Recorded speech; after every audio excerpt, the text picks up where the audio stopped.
어머니는 웃으며 아내 앞에 상을 내려놓으셨고, 아내는 씩씩거리며 어머니를 노려보다가 급기야는 미역국 그릇을 들어 벽에 던져버리더군요. 너나 먹어. 나한테 더러운 거 들이밀지 말라고. 저도 어머니도 정말 깜짝 놀랐습니다. 안녕하세요. 오늘도 찾아주셔서 감사합니다. 오늘은 대전 유성구에 살고 있는 박희용님의 사연입니다. 처음에 들어보셨던 것처럼 며느리에게 무언가 굉장히 큰 사건이 있었던 것 같은데요. 무슨 일이 있었는지 제보된 사연 읽어드리겠습니다. 들어보시고 박희용님께 위로든 조언이든 해줄 수 있는 말이 있으면 말씀해 주시길 바랄게요. 좋아요와 구독 그리고 알림 설정 눌러주시면 매일 올라오는 사연 함께 들어보실 수 있습니다. 그럼 사연 바로 읽어드리겠습니다. 안녕하세요. 저는 딸 하나를 두고 있는 평범한 가정의 가장입니다. 아이가 태어나면 온 집안의 웃음이 끊이지 않고 화목함이 더 가득 찬다고 하잖아요. 그런데 저희 집은 반대입니다. 아이가 태어나면서 제 인생에서 가장 큰 사건이 터져 버렸어요. 물론 아이 탓은 아닙니다. 단지 그동안 숨겨져 있었던 진실이 출산으로 인해 드러난 것뿐이죠. 흔히 부모님과의 마찰을 이야기하면 그래도 부모인데, 그래도 엄마인데, 이런 얘기들 많이 하잖아요. 그래서 주변에 알리지도 못하고 끙끙 앓고 있다가 고민 끝에 이렇게 사연을 보내봅니다. 이렇게라도 한번 털어놓고 이제 그 기억은 묻어두고 살아가려고요. 저는 홀어머니 슬하에서 큰 외아들입니다. 당연히 어머니는 제가 어릴 적부터 저를 금이야 오기야 키우셨고, 저 역시 그런 어머니께 효도해야 한다는 마음 하나로 살았어요. 그렇게 제가 성장하고 취업을 하고 또 너무나도 아름답고 착한 지금의 제 아내를 만나 1년간의 연애 끝에 결혼까지 골인했습니다.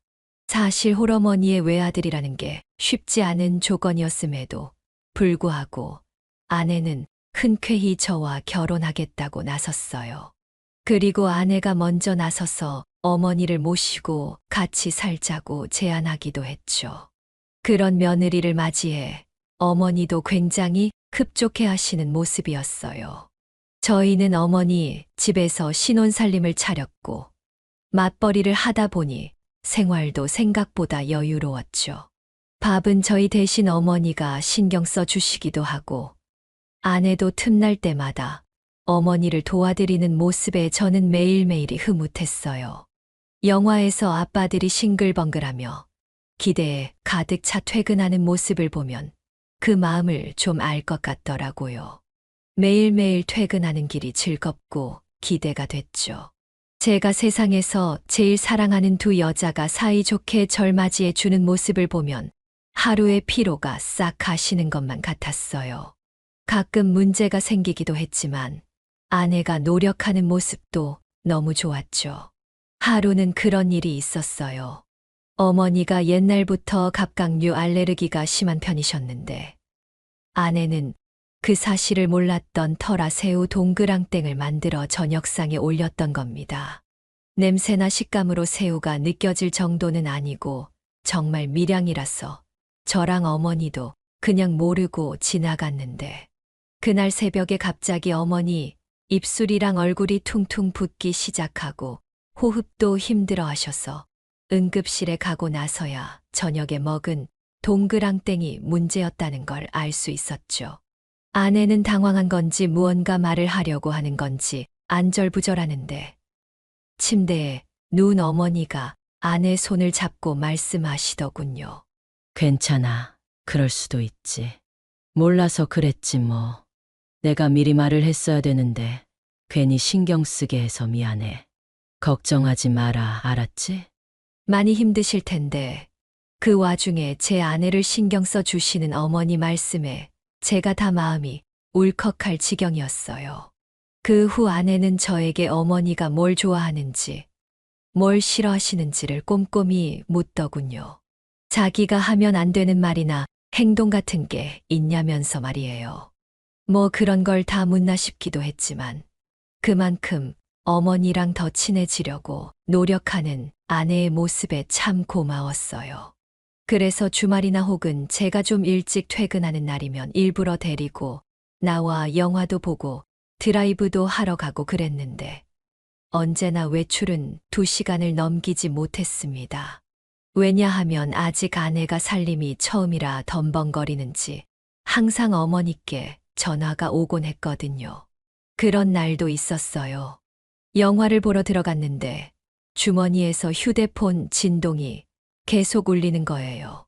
영화 시작한 지 이제 1시간도 안 된 시점이었고 오랜만에 데이트라 나중에 보면 되지 하고 말았는데 정말 10분이 넘는 시간 동안 계속해서 진동이 울리길래 뭔가 싶어 짜증도 나고 회사에 무슨 급한 일이라도 있나 싶어 살짝 나가서 휴대폰을 확인해 봤어요.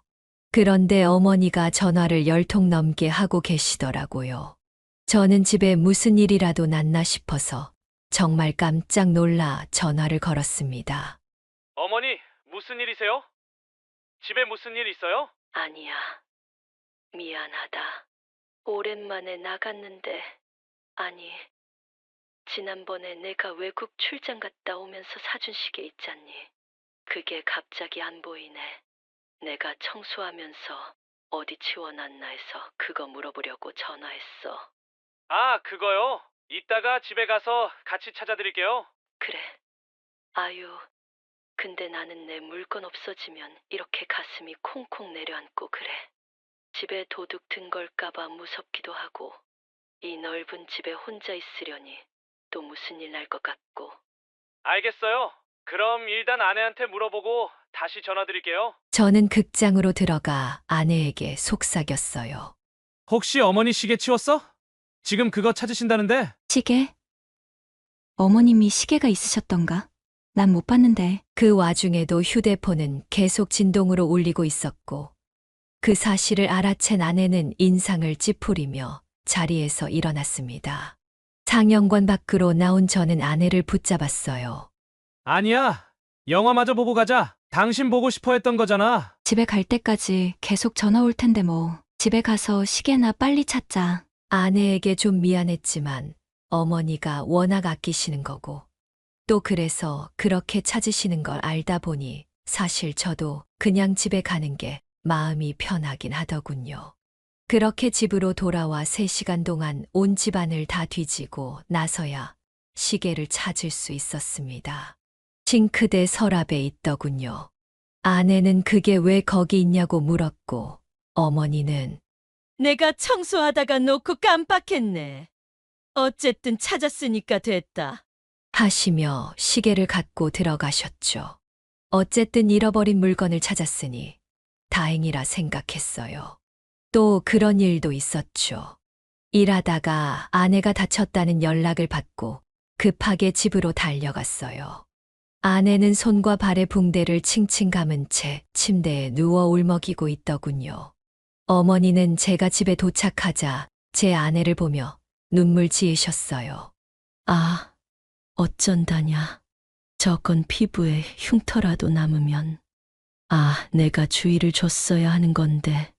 어쩌다 그런 거예요? 아니, 내가 괜찮다고 나중에 하라고 하는데도 글쎄 애가 굳이 사고를 고운 걸 베란다에서 하겠다고 하잖니. 들통 들고 가다가 그만 자기 발에 떨어뜨려서. 내가 할 걸 다쳐도 내가 다쳤어야 했는데 어쩌니. 미안하다. 미안해. 그렇게 눈물 짓는 어머니를 저는 꼭 안아드렸어요. 괜찮다고 걱정하지 마시라고 말이에요. 그런데 그때 아내가 시뻘개진 얼굴로 어머니를 노려보며 소리치더군요. 어머니! 그러자 어머니는 황급히 아유, 내가 보기 싫을 만도 해. 괜히 내가 사고를 고아서. 일단 너희끼리 쉬고 있어. 난 방에 가 있을게. 미안해. 라며 방을 나가셨어요. 저는 처음 보는 아내의 모습에 놀라기도 하고 자기 걱정해주는 어머니에게 소리 지르는 아내가 야속하기도 해서 한마디 했어요. 아무리 아파도 그렇지. 자기 걱정해 주시는데 그렇게 소리 지르면 어떡해? 많이 아파? 나랑 다시 병원 갈까? 아니면 약 줄까? 걱정? 누가 누구를 걱정해. 됐어. 당신이 뭘 알아. 됐으니까 그냥 나가. 가서 어머님이랑 하하호 하든 친구들을 만나든지 해. 나 지금 혼자 있고 싶어. 전 아내의 그 말에 어딘가 찝찝하긴 했지만 거실로 나와 시간을 보냈습니다.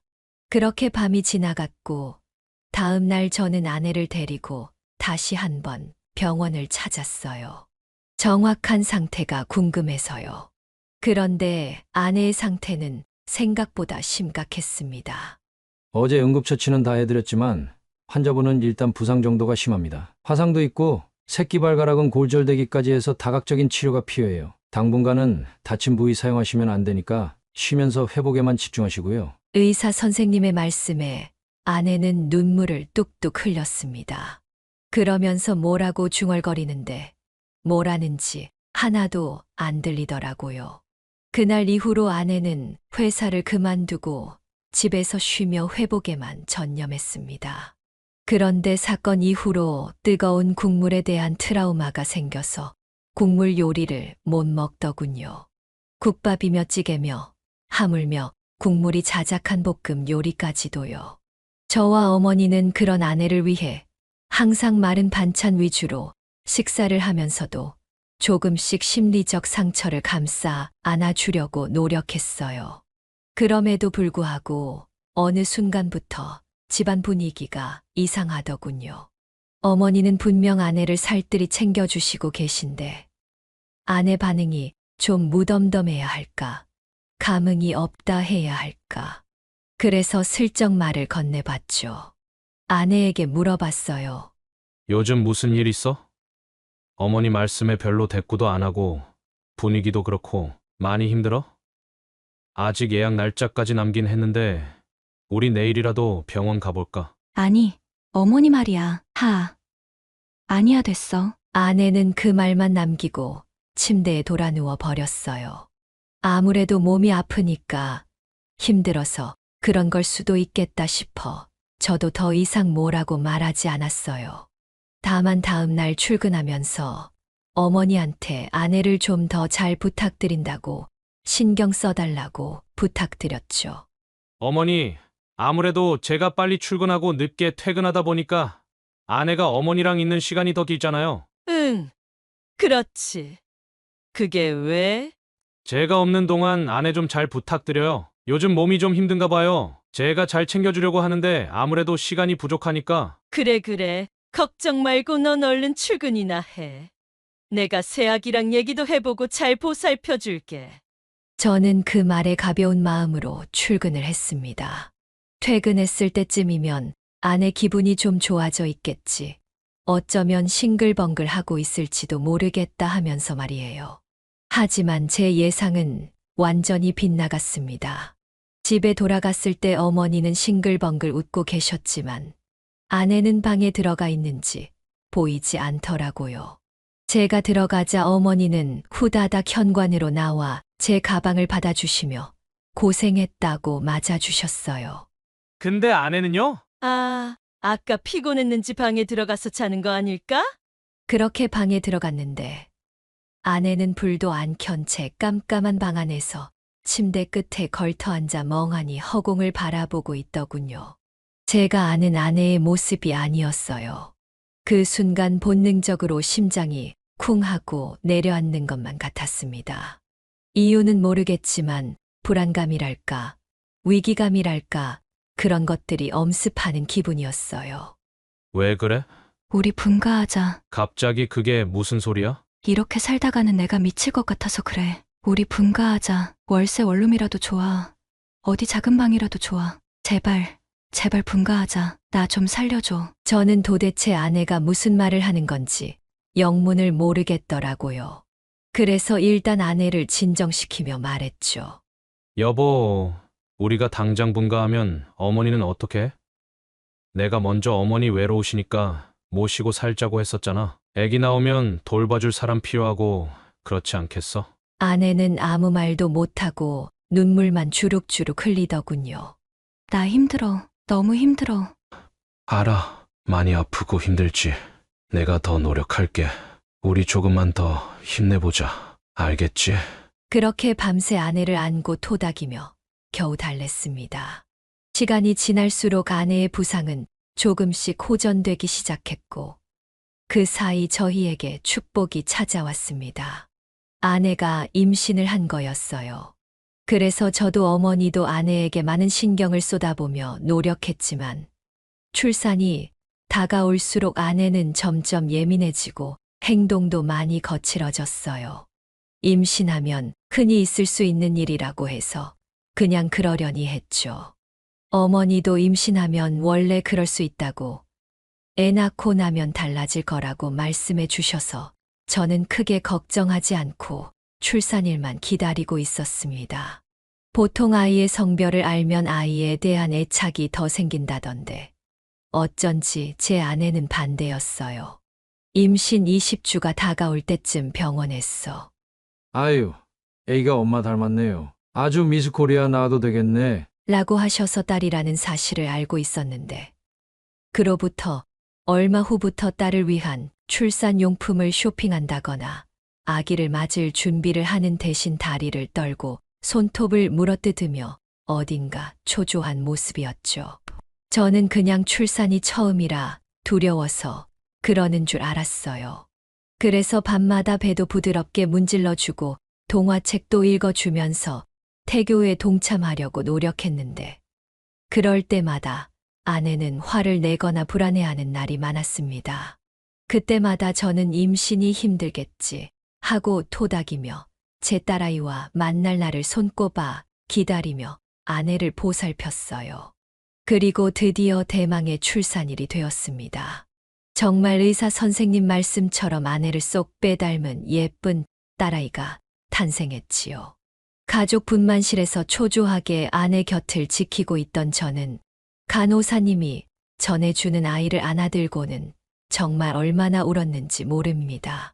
아내도 저도 정말 많이 울었어요.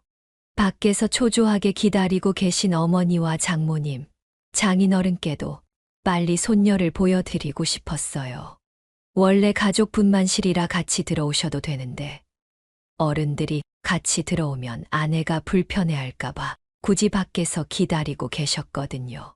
그래서 더 빨리 손녀를 보여드리고 싶었어요. 하지만 절차라는 게 있어 제가 그대로 아이를 데리고 나갈 수 있는 건 아니더군요. 아이가 신생아실로 이동할 때까지 저는 아내의 손을 잡고 연신 고맙다고 수고했다고 머리를 쓰다듬어 주었죠. 그런데 아내는 여전히 눈물을 멈추지 못한 채 허공만 응시하고 있었습니다. 뒤늦게 아이를 보신 저희 어머니, 장모님, 장인어른은 서로 손을 부여잡고 감격해 하셨습니다. 사돈, 축하드립니다. 우리 집안에 경사가 났네요. 경사가. 그러게나 말입니다. 이게 다 사돈께서 예쁜 우리 며느리 낳아주신 덕분입니다. 우리 아이가 이렇게 예쁜데 다른 아이들 사이에서도 벌써부터 혼자 빛이 납니다. 이 일을 어쩌면 좋다 합니까? 하면서 웃음과 함께 즐거운 분위기가 흘렀죠. 그렇게 병원에서 출산을 마치고 며칠간의 입원이 끝난 뒤 아내와 아이는 집 근처 산후조리원으로 향했습니다. 어머니가 직접 산후조리를 해주겠다고 하셨지만 아내가 반대했거든요. 아내 입장도 이해는 됩니다. 자기는 누워있고 시어머니가 조리를 해주면 마음이 불편할 테니까요. 그래서 저도 요즘은 다들 산후조리원에서 조리해요. 거기서 정보 같은 것도 많이 알려주고 해서 조리원 가는 게 더 나아요. 라고 둘러대며 어머니와 아내의 사이를 중재했습니다. 다행히 어머니도 이해하셨고 저는 2주간 회사, 조리원, 집을 오가며 바쁜 생활을 했습니다. 그렇게 2주가 지나고 아내와 아이를 데리고 집으로 돌아왔어요. 왜인지 아내는 긴장한 기색이 역력하더군요. 왜 그래? 왜 그렇게 얼어있어? 집이 오랜만이라 그래? 어? 그냥 좀 갑자기 어색하네. 긴장도 되고. 아유, 긴장하게 뭐 있어? 우리 집인데 얼른 들어가자. 저는 대수롭지 않게 생각하고 아내와 아이를 데리고 집으로 갔습니다. 이미 어머니가 저희 방에 아기 침대도 놓고 모빌도 달아 예쁘게 꾸며 놓으셨더라고요. 아, 이걸 언제 다 하셨어요? 저한테 시키시지 혼자 힘들지 않으셨어요? 이 정도 가지고 뭘? 할미가 돼서 이 정도는 해줄 수 있다. 이렇게 예쁜 손녀가 세상에 또 어디 있다오. 하며 어머니가 저희 딸의 뺨을 쓰다듬으려 하자 아내가 자기 몸 쪽으로 거칠게 아이를 당겨 안고는 방으로 들어가 문을 닫아버렸습니다. 아, 저 사람이 아직 좀 예민해서 그런가 봐요. 죄송해요, 어머니. 아니다. 아니야. 원래 애 낳는 일이 그렇게 쉽지가 않아요. 네가 잘 보살펴줘. 내가 미역국 끓여놨으니까 이따 갖다 줄게. 네, 알겠어요. 제가 방에 들어갔을 때 아내는 이미 아이와 침대에 누워 눈을 감고 있는 상태였습니다. 자기 아무리 그래도 좀 심한 거 아니야? 어머니가 손녀 한번 만져보려고 하시는 게 그렇게 고가웠어? 약간 짜증 섞인 말투로 말을 걸자 아내는 인상을 쓰며 일어나더군요. 왜 만지는데? 만지는 이유가 뭔데? 좋아하지도 않으면서. 그게 무슨 소리야? 어머니가 첫 손녀라고 얼마나 예뻐하시는데. 웃기고 있네. 그거 다 쉬어야 쓸데없는 기집애 가졌다고 매일같이 구박하던 게 누군데. 누가? 어머니가 그랬다고? 너 아무리 힘들고 예민해도 할 말 안 할 말은 좀 가려해. 왜 사람을 모함해? 더 챙겨주시려고 미역국까지 끓여놓고 기다리시는 분을. 미역국은 누가 먹는데? 뭘 넣었을 줄 알고 어떻게 먹어? 나 그 미역국 안 먹어. 절대 안 먹을 거니까 방 근처에도 가져오지 마. 아내는 씩씩대고 있었고 저도 화가 머리끝까지 오르기 직전이었어요. 그때 방문을 노크하는 소리와 함께 어머니가 들어오셨습니다. 작은 상에 미역국 한 그릇과 밥 한 그릇을 올려서 말이죠. 아이고, 아가 배고프지? 원래 모유수유 하면 시도 때도 없이 허기지고 그래? 밥 한 숟갈 뜨고 잠을 자든 쉬든 해. 그래도 몇 주 만에 집에 왔는데 줄 수 있는 게 이것뿐이라 어쩌니? 그래도 내가 제일 좋은 완도산 미역이랑 한우 특등급으로 끓여온 거니까 맛은 괜찮을 거야. 어머니는 웃으며 아내 앞에 상을 내려놓으셨고 아내는 씩씩거리며 어머니를 노려보다가 급기야는 미역국 그릇을 들어 벽에 던져버리더군요. 너나 먹어. 나한테 더러운 거 들이밀지 말라고. 저도 어머니도 정말 깜짝 놀랐습니다. 어머니에게 꽥 소리를 지르자 아이는 까무라치게 울고 어머니는 본인 가슴을 팍 치시며 통곡하셨습니다. 전 그 모습에 눈이 돌아 아내의 뺨을 때리려고 손을 들었습니다. 그런데 그 순간 아내가 휴대폰을 꺼내 들고는 무언가를 재생하더군요. 너 네 남편한테 분가하자고 했니? 근본 없는 게 어디서 분가 타령이야 분가 타령이. 기가 막혀. 분가하면 나한테서 벗어날 수 있을 거라고 생각하나 본데 그거 아주 착각이다. 너 어디 감히 모자 사이를 갈라놓으려고 들어? 한 번만 더 내 귀에 그런 소리 들려봐. 그땐 이 몸뚱아리를 죄다 부질러 놓고 말 테니까. 쓰잘데기 없는 기집애 하나 가져다 놓고 몸이 그렇게 무거워. 꼭 지 같은 걸 낳겠지. 아유 그걸 어디다 써? 지 엄마 닮아서 손도 느릴 텐데. 아유 그건 크자마자 집안일 교육부터 시켜야지. 아 빨리 안 일어나? 빨리빨리 움직여. 나 때는 애 갖고 바칠도 했어. 자궁이 약해서 유산기 있는 게 뭔 유세라고 하루 종일 누워서 늙은 시애미 수발을 받으려고 들어? 계집년 하나 낳고 끝낼 생각 마라. 우리 집안에 들어왔으면 태는 이어야지. 아들 낳을 때까지 너는 그냥 나 죽었어 하고 임신이나 해 알았어? 전부 어머니의 목소리였어요.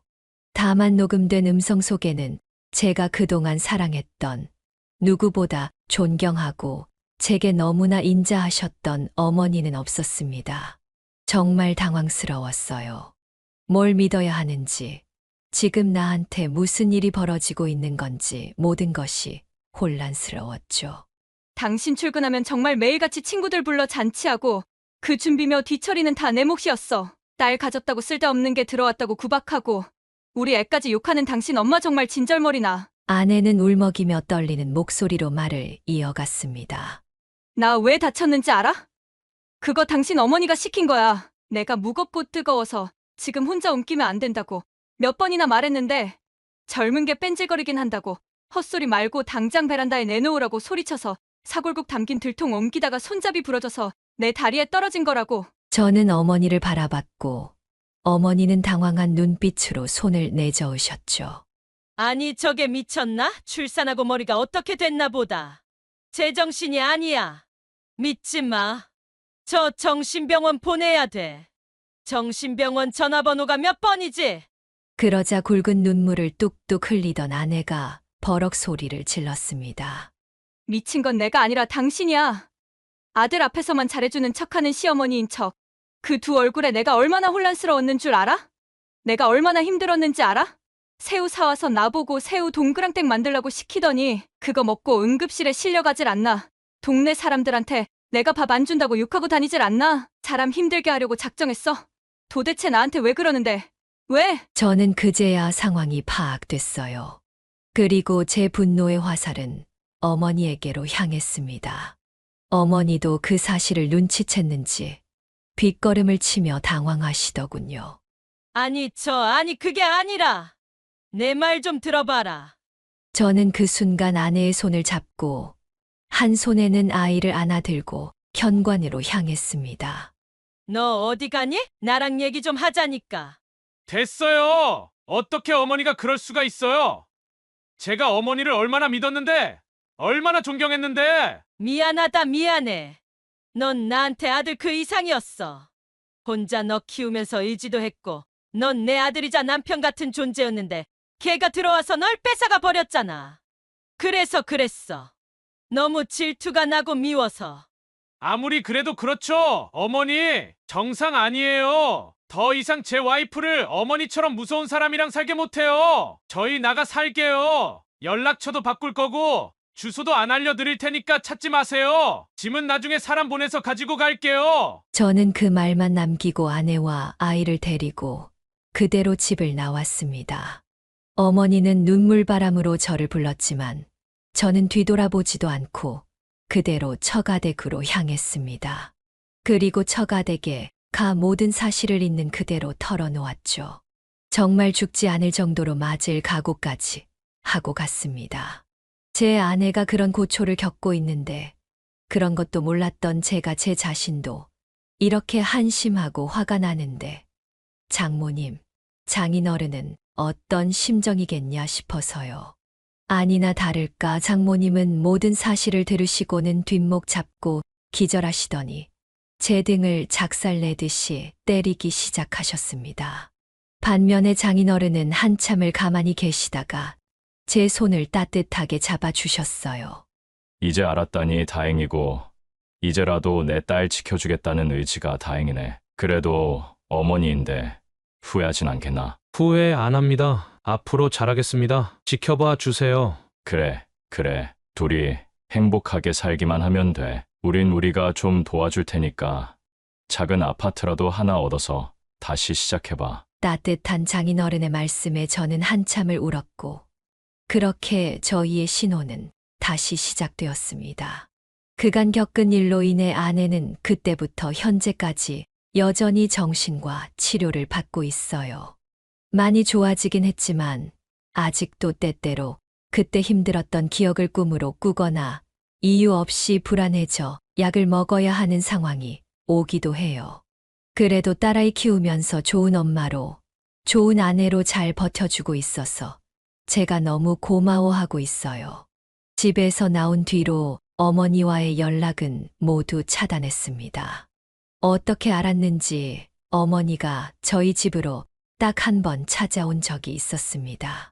딸 예방접종하러 간 날이라 주말 오전에 나갔었는데 저희 집 문 앞에 어머니가 서 계시더군요.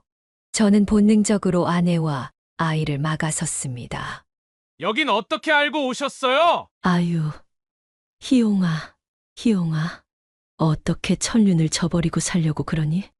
내가 잘못했어. 어머니는 제 팔을 잡고 눈물을 흘리셨고 저는 일단 아내와 아이를 집 안으로 들여보낸 뒤 문을 닫았습니다. 그리고 현관문 앞에서 어머니와 대화를 이어갔죠. 이제 와서 왜 이러세요? 내가 그동안 혼자 살면서 정말 뼈저리게 느꼈어. 진짜야. 내가 새애기한테 너무했다. 잘못했어. 나도 내가 잘못한 거 알아. 이제 안 그럴게. 진짜 친엄마처럼 잘해줄게. 우리 손녀한테도 내가 할머니로서 제대로 할게. 그러니까 한 번만 더 기회를 줄 수 없겠니? 내가 모든 걸 다 아낄게. 모든 걸. 어머니는 정말 작정한 듯 결연한 말투로 말씀하셨지만 어쩐 일인지 저는 고민조차 되지 않더군요. 오히려 어머니가 그럴수록 제 생각은 굳어져 갔어요. 여기서 약해지면 내 아내가 내 아이를 지키지 못한다는 생각이 들었어요. 그래서 저도 단호하게 말했습니다. 어머니랑 다시 같이 살 생각 없어요. 아, 그럼 연락만이라도 좀 받아. 이러다 이 엄마 혼자 죽기라도 하면 너 어떡하려고 그러니? 그렇게 약하신 분 아니라는 거 알아요. 자꾸 이렇게 찾아오시면 또 이사가서 숨을 수밖에 없어요. 찾아오지 마세요. 연락할 일 없겠지만 제가 연락할 때까지 저희한테 연락도 하지 마시고요. 그 말만 남기고 어머니를 아파트 입구까지 억지로 끌고 나가 택시 태워 보내드린 뒤 집으로 돌아왔습니다. 어쩌면 후레자식 소리를 들을지도 모릅니다. 그래도 낳아주고 키워준 엄마인데 어떻게 그렇게 인연을 끊을 수 있냐면서 말이죠. 그런데 저는 제 선택에 후회하지 않습니다. 적어도 아내 치료가 끝나고 아내가 정말 다 회복돼서 이제 괜찮다고 하기 전까지는 어머니랑 연락할 생각도 다시 같이 살 생각도 없습니다. 아무리 부모라 할지라도 넘지 말아야 할 선은 있는 거잖아요. 다행히 장모님, 장인어른이 잘 챙겨주셔서 저도 아내도 이제는 조금 편안해진 마음으로 잘 지내고 있습니다. 둘째도 계획하고 있고요. 이런 이야기는 사실 영화 속에서만 나오는 줄 알았습니다. 그런데 현실에서 그것도 바로 제 집에서 일어나는 이야기더군요. 여러분, 아내가 갑자기 힘들어한다면, 내 눈에 보이는 것과 다른 무언가가 있는 것 같다면 한 번쯤 아내의 말에 귀 기울여 주세요. 저는 그걸 하지 못했던 게 아직도 마음의 짐으로 남아 있습니다. 아마 이 미안함을 평생 가져가야겠지요. 내 가족을 지킬 수 있는 사람이야말로 진정한 가장 아닐까요? 지금까지 긴 이야기 들어주셔서 감사합니다. 여러분들은 모두 행복한 결혼 생활 하셨으면 좋겠습니다. 여기까지가 박희용 사연자님의 사연인데요. 여러분은 어떻게 들으셨나요? 박희용 사연자님 입장에서 제보된 사연 내용이므로 조금은 아들과 며느리의 입장에서 작성되었다고 볼 수 있는데요.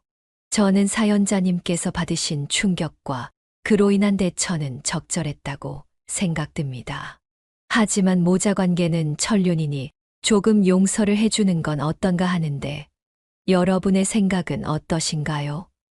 같이 댓글로 의견 나누어 보았으면 합니다. 재밌게 보셨다면 구독과 좋아요, 그리고 알림 설정을 해주시면 매일 올라오는 사연을 바로 확인하실 수 있습니다. 감사합니다. 그럼 다음 사연에서 뵙겠습니다.